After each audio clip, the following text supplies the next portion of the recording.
Only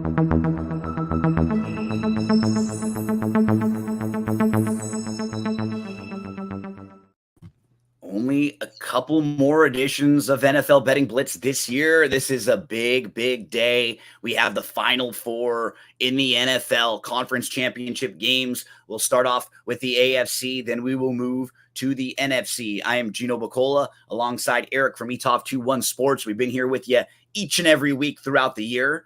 And now, Erik, I will say, nothing really surprising looking at these Final Four teams here. You and I were just talking a little bit about the Royal Rumble last night. It was a pretty formful Royal Rumble on the men's side. For the most part, in this bracket, we have the number 1 seeded Baltimore Ravens against the number 3 seeded Kansas City Chiefs. We have the number 1 seeded 49ers against the number 3 seeded Lions. So didn't have a whole lot of parity in the playoffs, but I feel like we're going to have some good matchups. These 4 teams have been 4 of the 6 best teams all throughout the year.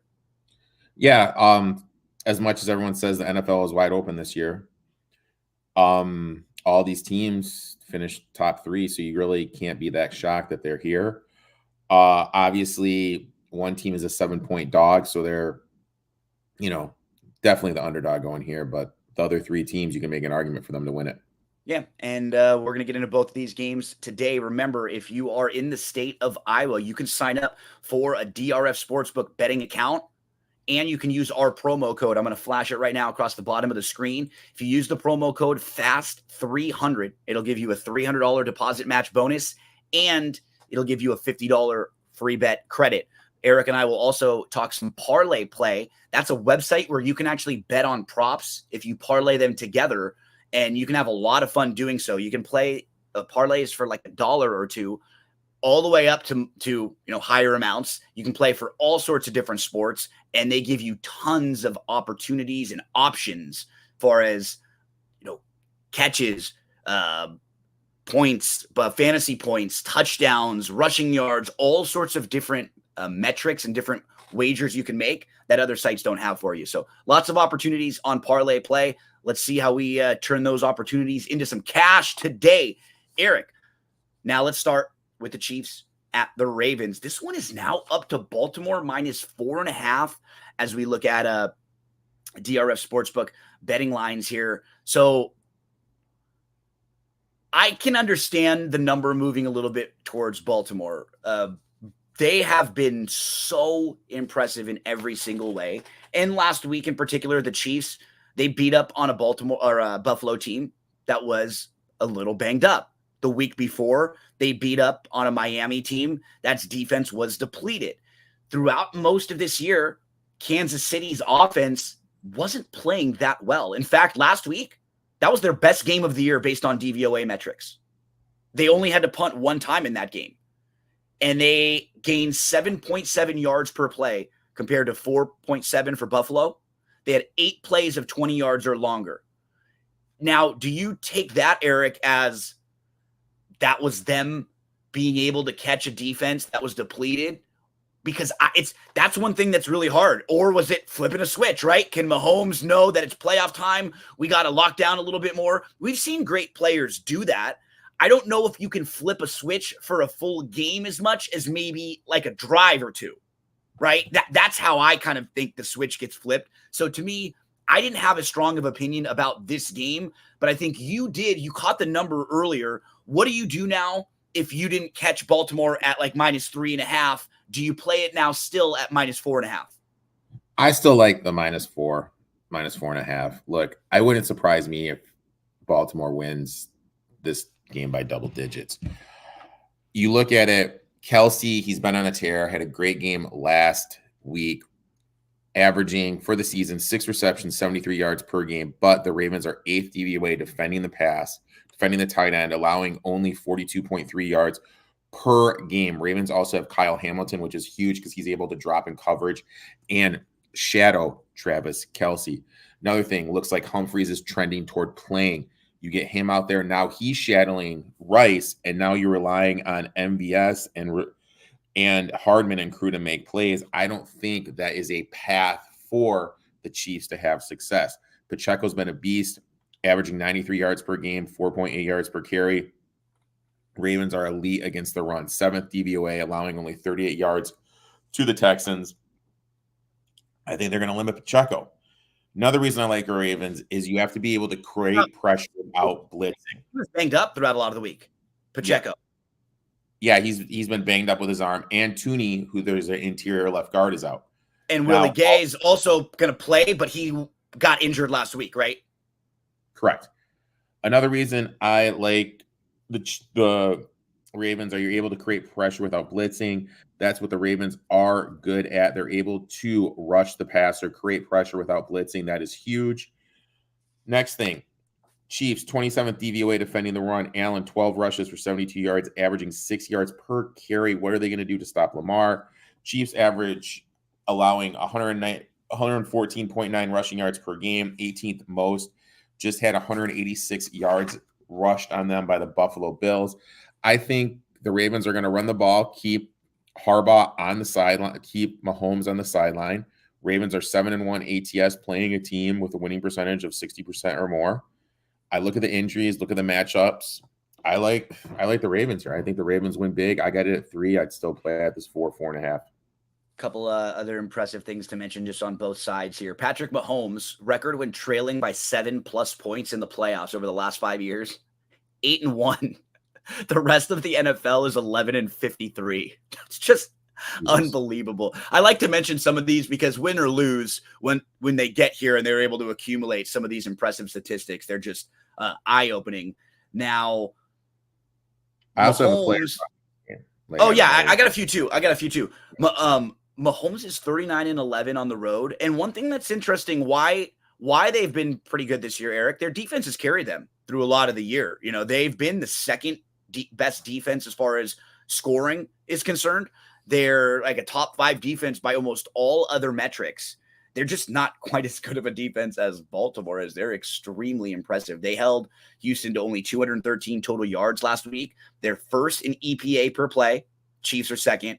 Baltimore's first in points allowed per game. Chiefs are second. The Houston Texans did not run one play inside of the 25-yard line against Baltimore last week.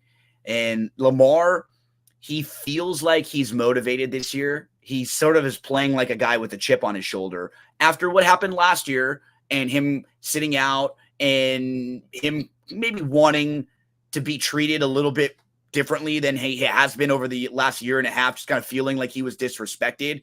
He just seems like he's got a focus right now that I don't remember seeing from him. He had 2 passing touchdowns, 2 rushing touchdowns, 100 rushing yards, and 100 passer rating with a 72% completion percentage. We see it with Mahomes. Allen can do this too. But Eric, when Lamar is on and he is controlling a game, it reminds me so much like when you can see a LeBron or someone like that on a basketball court and how they just can have complete control over the speed of everything, when they want to go, when they want to slow, the change of pace. He feels like he's playing on another level right now.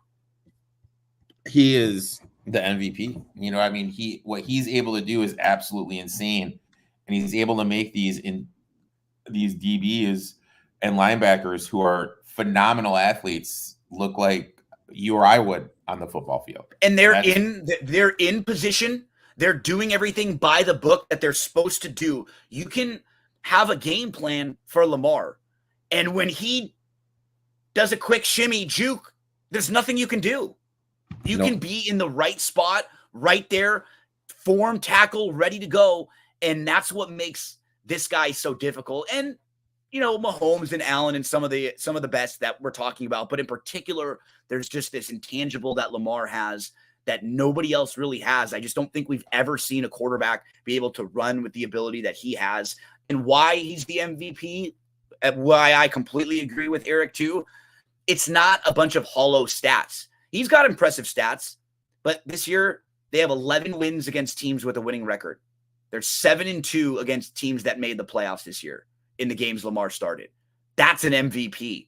That's winning, and winning impressively. They've been beating up good teams. You got to give their coordinators credit. They have an offensive coordinator who came from college and a defensive coordinator who came from college, both of them, and they add something completely different to the mix here. Erik, this one hurts. As we say, Gino almost hit a homer in the Pegasus yesterday. I was alive in that race for a lot of money with the 6 in a lot of exotics. The pick 5 was going to pay about 4,500. I had it a couple times. The pick 4 was going to pay around 700. I had that one a couple times. I had some win money on Senior Buscador. That will go down as one of the most difficult ones for me because I don't think at any point I didn't think he was going by when he was moving. I thought he was going to blow right on by National Treasure. I know this is a football show, but when I got a chance to commiserate a little more about yesterday, I had to mention that one because that one's going to stick with me for a few weeks. That's going to be one of the harder ones to get the taste out of the mouth there. Erik, talk about how we're playing this game. You mentioned you have already locked in the Ravens, but you have some props for here too. I got one. Gus Edwards over 41.5 yards rushing. Chiefs 27th DVOA defending the run, allowing 115 yards per game. Edwards has gone over this total 2 of 3, 3 of 5, 12 times this season. Last 5 games, not counting the Chargers game because that was a game where the Chiefs had a lot of people. These are the running backs. Cook 18 for 61, Mozart 8 for 33, Nixon 21 for 65, White 22 for 145, Harris 4 for 25. So 3 of the last 5 running backs have gone over this total in those 5 games. They've allowed 326 yards, 68.5 yards per game, 4.5 yards per carry. Look, I think the Ravens will lean on the run, lean on Edwards, keeping Mahomes on the sideline. So I'm betting the over 41.5. Also, some books allow you to ladder. I ladder this all the way up to $1.10. The play for me is I really don't have a strong stance one way or the other in this game. I could honestly see either thing happening. And I agree with you. If I were to pick one likely result of this game, I might say Baltimore wins by 10. But I could absolutely see Mahomes right now. He also seems I think he seems just a little bit bothered by this whole Patrick Mahomes on the road thing. I think he's like, guys, I can play on the road. I'm good on the road. Just because we haven't had to win a bunch of playoff games on the road doesn't mean I can't. So it almost seems like that bothers him when it gets brought up to him. The other day, he even said, I had to play the Super Bowl in Tampa against Tampa, which is like, that's a road game. But I am really glad these are 2 of the teams that we get in a matchup like this. This is what you want. And it's fascinating because it does feel like with the different conferences, not that these are 2 teams that are better than the other 2 at all, or that the other 2 can't beat them, but just from a quarterback standpoint, you feel like this one's kind of fun because you've got Mahomes and you've got Lamar, who have been 2 of the most proven quarterbacks over the last few years and 2 of the absolute best, slightly different reasons. And then on the other side, you have 2 guys who, for completely different reasons, nobody thought were going to be in that game. Goff was discarded. And then you've got Mr. Irrelevant Brock Purdy. So it's really fascinating, these 4 quarterbacks. As good luck. Anyone playing the Chiefs and the Ravens? Erik and I, both leaning Ravens. Erik already locked that one in. I'm not necessarily going to lock in one side or the other, but we also have a couple props that we'll be playing along the way. Parlay Play, use the promo code NFL Betting Blitz when you're over at Parlay Play. Okay. Erik, anything else you want to mention about game 1 today? No, hopefully it's a good one. I mean, we got to cherish these Sundays. We only have a couple more left. 3 football games left, the 2 today. Then we get a week off and then the big one in a few weeks. Erik, the 49ers will be hosting your Lions. How cool is it for the Lions that they are here? And you know what is really cool is that one of the things that I think can help you and your Lions fans exercise some of the demons was you were supposed to be good this year and you were, right? That's a good start, because at the very beginning of the year, when we were looking at a lot of the over-unders and divisional odds, it felt so weird seeing the Lions as the team to beat in the division. We kept thinking, are you serious? Wait, the Lions are going to win around 9 or 10 games. This just feels weird having this conversation until we see it. Nothing fluky about it at all. Nothing fluky about this team at all. They won more playoff games in the last 8 days than they did in the previous 66 years. They are 22-7 over their last 29 games. And I said this to you the other day, so I'll have to use my joke twice right now. That's that last 29 games, including playoffs. Erik, we've never been able to say including playoffs before about the Lions when we had stats. So that's cool, man. And I'm happy that you got here, but now it's not over yet. And you don't feel like you got here as a fluke. You look at this matchup and this team. This is a winnable matchup for the Lions, I think, even as around a touchdown underdog. This is a team that right off the top, your coach is a very aggressive coach who is going to go for it quite often. On the flip side, you have a coach like Shanahan, and we saw that cautious approach last week. Before halftime, they had the ball with about 4 minutes left. He did not get aggressive at all. They could have tried to go down and score a touchdown. He was so worried about giving the ball back to Green Bay that they plodded along. They ended up having to kick a long field goal, and that got blocked. And that could have been the difference in the game. If Green Bay catches one of the 2 interceptions that are thrown at them, if Green Bay doesn't miss a 41-yard field goal themselves, that could have been the reason why. And that's one of the things I'm isolating in this game, wondering if the Lions are just going to be able to get a couple extra possessions with the way that Dan Campbell and your Lions team play the game. They're aggressive. They all know it. The quarterback knows it. The lineman knows it. Your running backs know it. Your receivers know it. If it's 4th and 2 or 3, you're going for it. If it's 4th and 5 and you're inside the 40, you're probably going for it. And on the flip side, San Francisco just has not done that. And I always get nervous with the 49ers in playoffs in spots like this when they have to cover with margin because Shanahan doesn't coach that way. For a guy who's a fantastic play caller and play designer, very similar to McVay, he gets tight, man, in these big games, and he doesn't know when to kick, when to go for it, or should we ramp up the tempo a little bit? I don't love playing him with margin.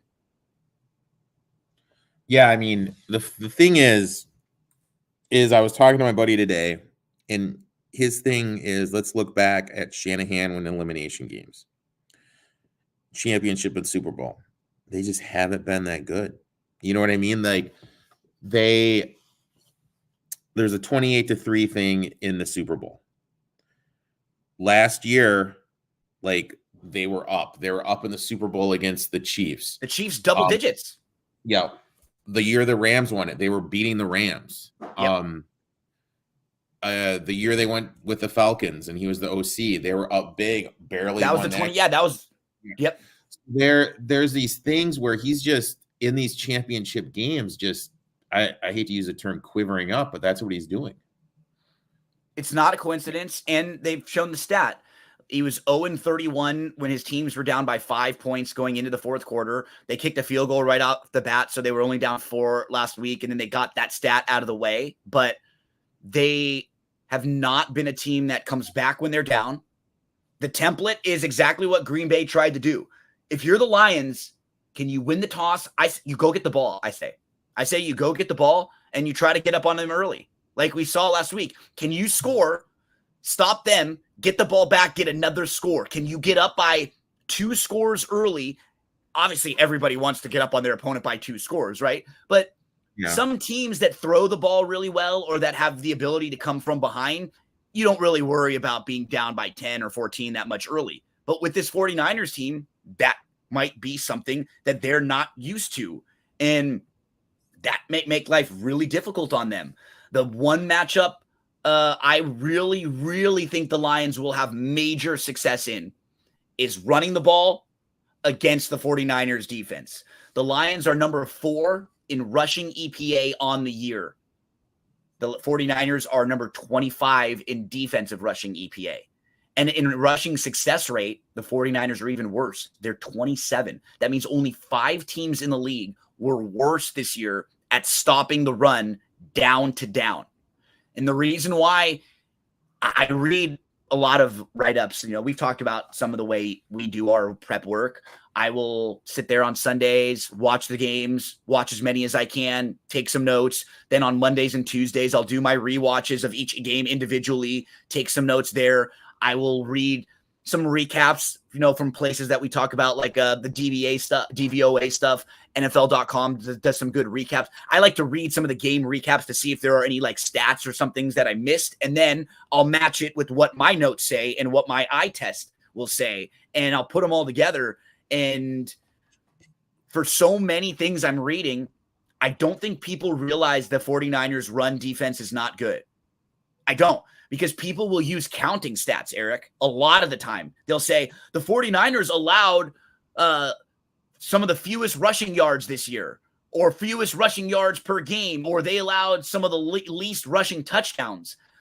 That's a very bad way of looking at it, because how many games were they up big or up early and the team that they were playing could not keep running the ball? And when you play bad teams, that's what happens.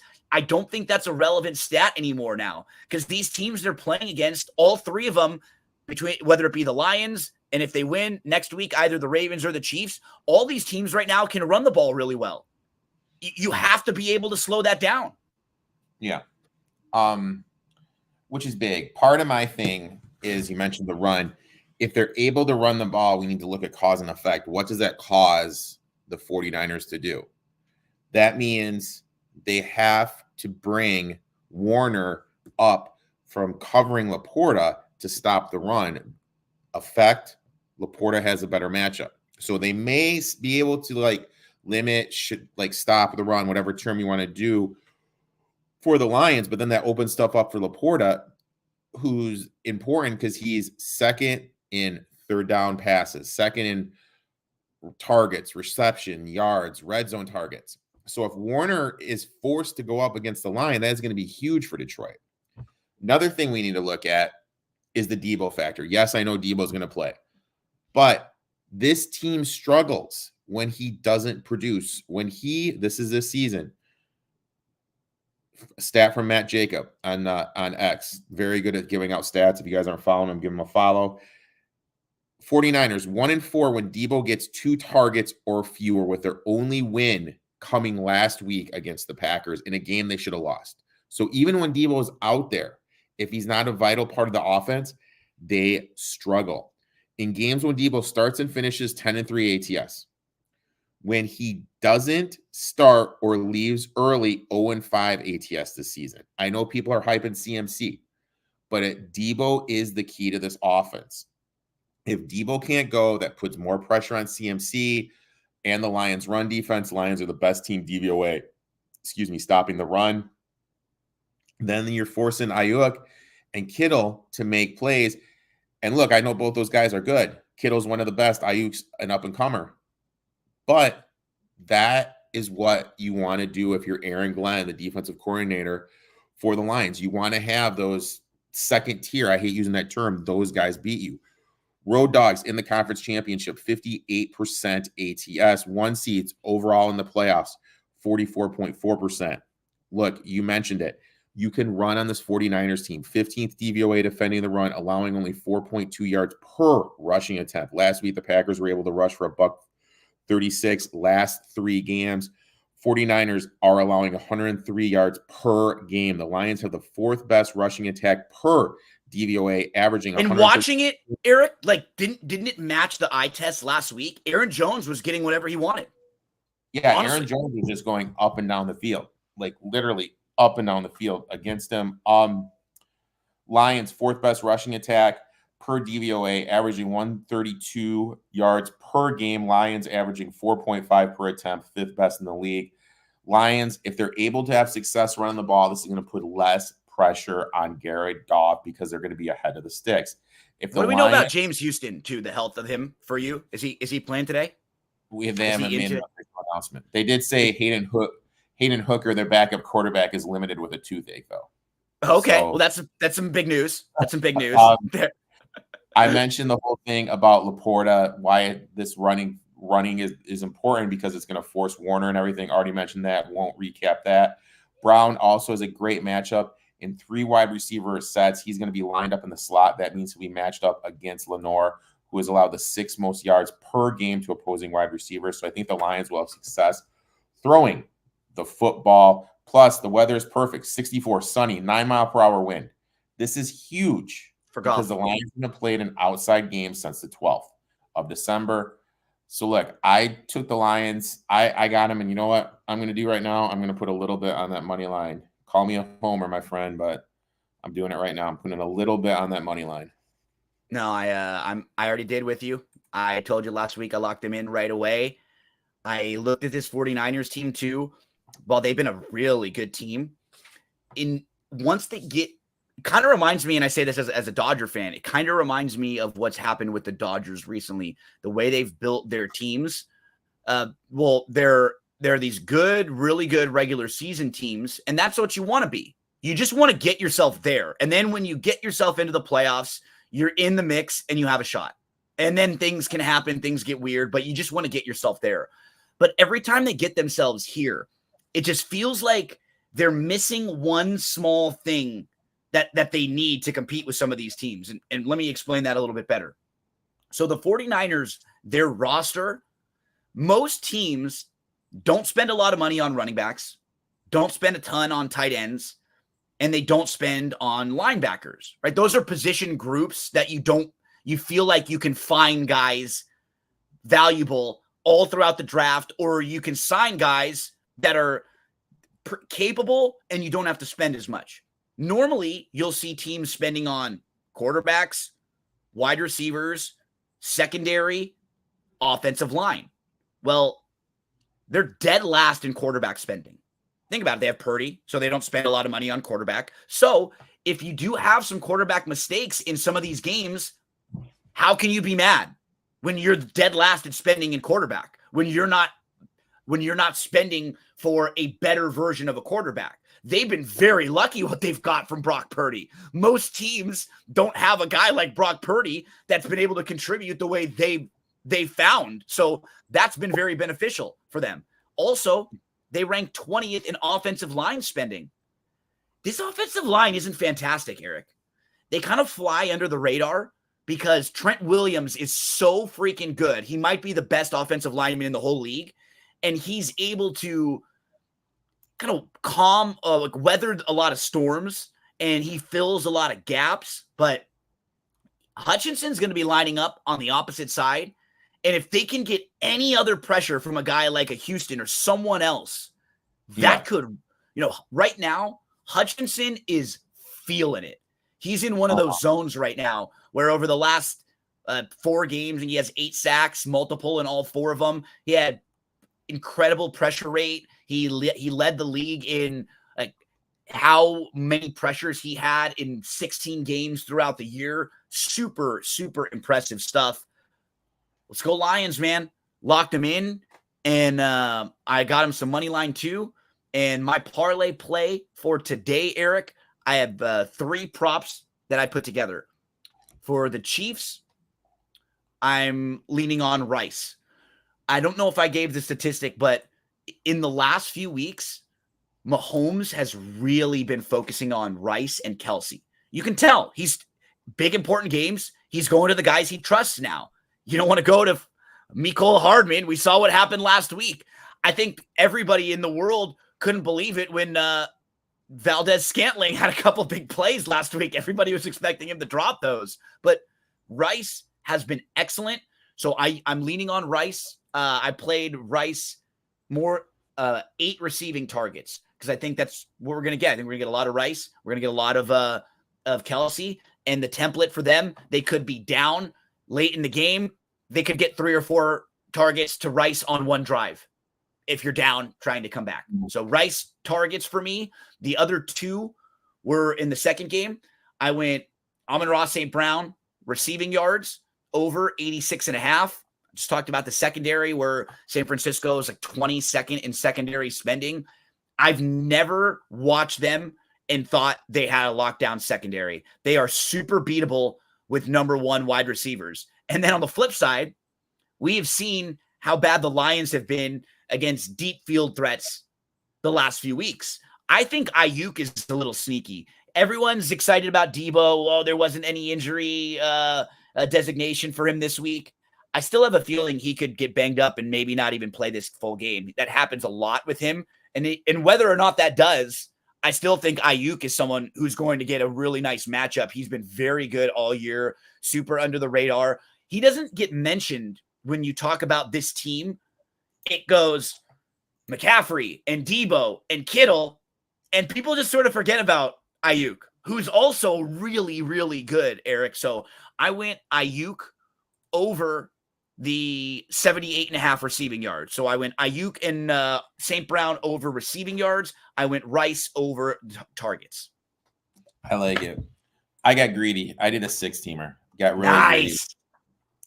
First one, we're going David Montgomery to have over 8.5 fantasy points. I think he gets in the end zone. I actually bet him at plus 170 to score a touchdown. If he gets that 8.5 fantasy points, he should hit. Already mentioned my love for Gus Edwards. Played is over 45. I think Kyle Hamilton is huge today. His sacks, his tackles, and tackles solo and assisted are 5.5. I played the over. I think Hamilton's going to be able to limit Kelsey. I played the under 63.5 for Kelsey. Also, I know Gabe Davis's nickname's Big Gabe Dave. Here's a fun fact. That's great. Every game that against the Chiefs that Nelson Aguilar has played against, he scored a touchdown. So I played him over 16.5 rushing yards. I think he's going to be able. I think, he's a field stretcher. I think they hit him on one big play. And I already mentioned St. Brown, 86.5 yards.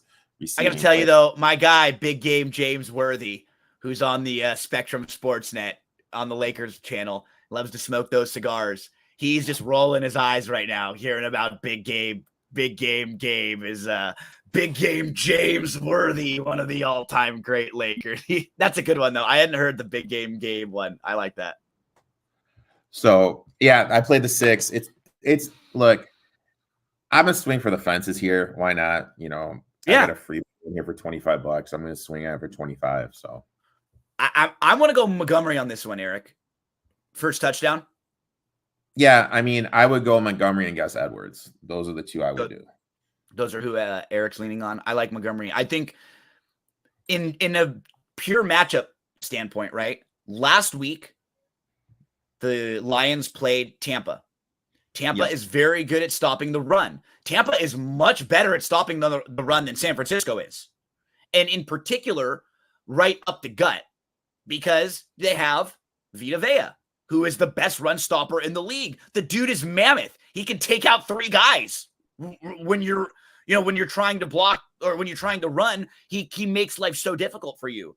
And what I loved watching that game last week, Ben Johnson, your offensive coordinator, he didn't say, "Oh, hey, well, we're going to have to keep running right up the middle. It's going to be, we're going to break them." He said, "Look, that's their strength. So you know what we're going to do in this game? We're going to make an adjustment. We don't have to be a one-dimensional team. Let's put Gibbs in the game. Let's get him involved. Let's use him outside a little bit more. Let's get him in space." That's exactly what they did, Erik. And I loved seeing that adjustment. And now, looking at the way this game shapes up, this should be a much more run between the tackles game for the Lions. The 49ers aren't quite as good right up the gut. That is one of the best ways to neutralize pass rushers that want to come at you. Guys like Bosa that want to come after you, that get pumped up, that get that extra excitement. And then they get a sack and then they're flying all over the place and then they're high-fiving everyone and then it gets contagious. Best way to keep those guys quiet is run the ball. Run the ball. Run the ball right at them. It's a totally different experience. And I think that's what's going to happen in this game. You know what? And also in that game, Campbell's he's going to take more chances. And that's the wild factor. The worst case scenario for me is early on, it's 4th and short. They're down a quick 7-0, 10-0, whatever. And it's on the 35-36 of Detroit. That's your nightmare. You've said it a few times. And it gets stopped, and then the wheels just fall off. And then you're like chasing the whole game. That's if that happens. I will say this: if the Lions do get down 14-17, nothing quick, I'll probably bet them live just because of Shanahan question. I'll take the live spread on them. his success there, and the Lions can absolutely come back. And I agree with you, though. It's amazing because you go from being a 6-7 point favorite to now you're a 6-7 point underdog just in the swing of one game, So the dynamic does feel way different when you're favored at home to where you can't help it. We're all human. You feel tighter in that situation. You just want to win that game. You just want to get through that game that you're supposed to win. Now, it almost feels like, in a weird way, there's no pressure on the Lions to me. Yeah. Because it's not that you weren't supposed to get here, but you're not really supposed to win this game. And now the 49ers, for them, if they don't make the Super Bowl this year, then you got to start having a conversation about them and Shanahan, because like I was saying, it's like the Dodgers where, okay, you're there every year. You're in like the Final Four every year, but what's the reason why you can't win? What's the reason why you're in some of these games and you're right there, but you can't put it all together? And now this is, I think, 5 out of 6 years in the conference championship for the 49ers and no Super Bowls along that stretch. Yeah, I mean, like, it's one of those things. There's a million teams that would just absolutely die to be in their spot, right?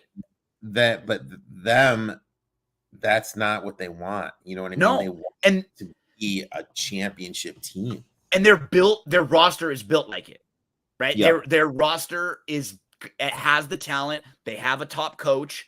They, maybe they'll think they need to upgrade a little bit at quarterback, but it's funny that we're saying this when a month ago, Brock Purdy was the MVP favorite. Yeah. So now we're saying they got to upgrade at quarterback after, it's amazing. And we have a fascinating 2 games ahead of us today on a great sports Sunday. Erik, buddy, thanks so much, man. All year long, we've been able to. This year, I had a tougher year, I think, than in a couple of our years past, just based on schedule with Milo, my son. He got sick a couple times. We had to change some school stuff. I actually started doing a little bit of work for different places.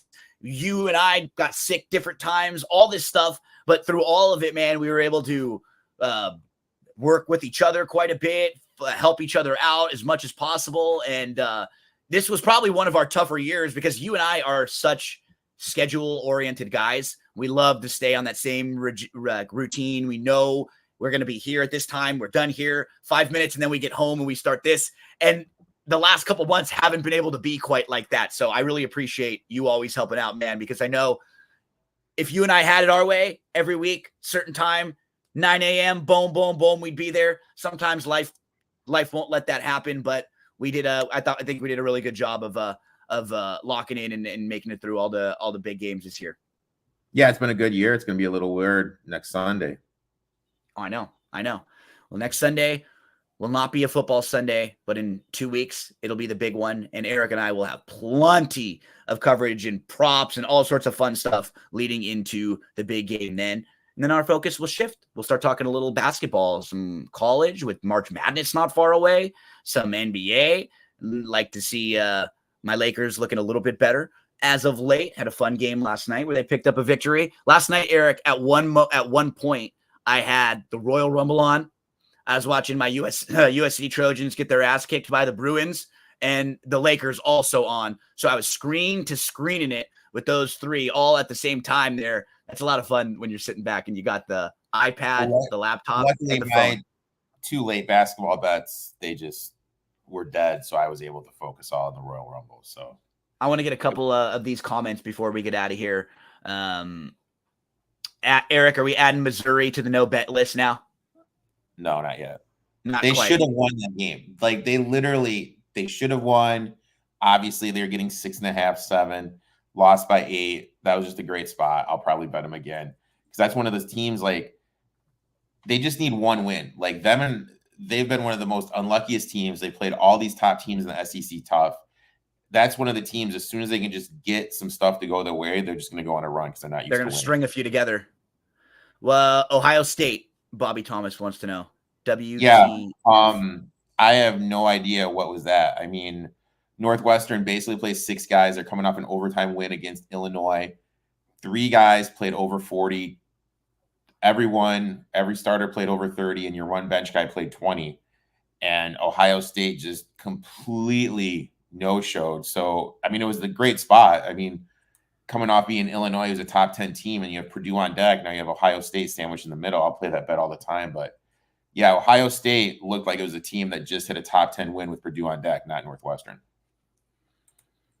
And then we got this was in response to if the 49ers lose today. We will see big roster moves instead of coaching changes. Some D-line, improve the O-line, get another playmaker on the outside, maybe trade Kittle could be the play if they lose today. Yeah, it is one of those things where the difference, the margin can sometimes be so slim, right?